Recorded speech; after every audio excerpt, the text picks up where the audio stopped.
Carnaval, hoe ziet dat er voor de Gebroeders Co uit? Ja, carnaval voor ons is altijd meestal een gekkenhuis. Het begint donderdag voor de carnaval.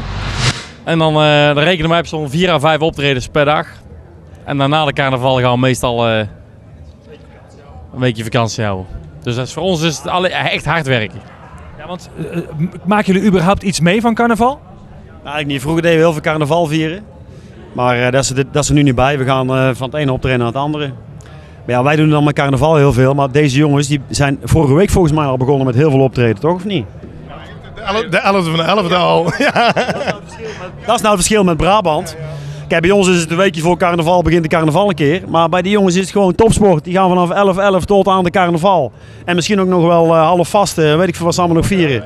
Dus ja, die hebben gewoon een maand of 3-4 topsport. We horen net, de Gebroeders Co doen 4 optredens op een avond. Maar als ik dat carnaval in Limburg mee heb gemaakt, dan is 4 optredens op een dag helemaal niks. Op een avond?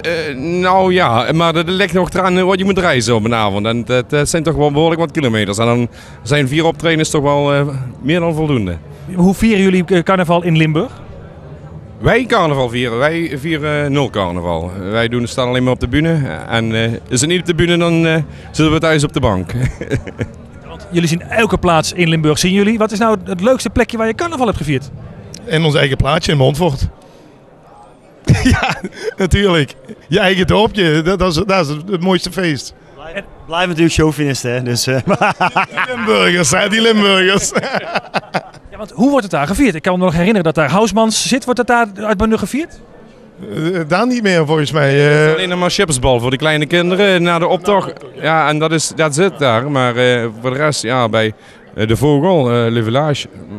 Carnaval in Limburg, ja, je hebt heel veel bonte avonden, galazittingen en ook buiten veel. Hè. Op pleinen. Meer naar buiten. Er worden steeds meer de grote buitenzittingen. Dat wordt steeds populairder eigenlijk. Wat wordt het carnavalslied van 2014? We drinken als de prins.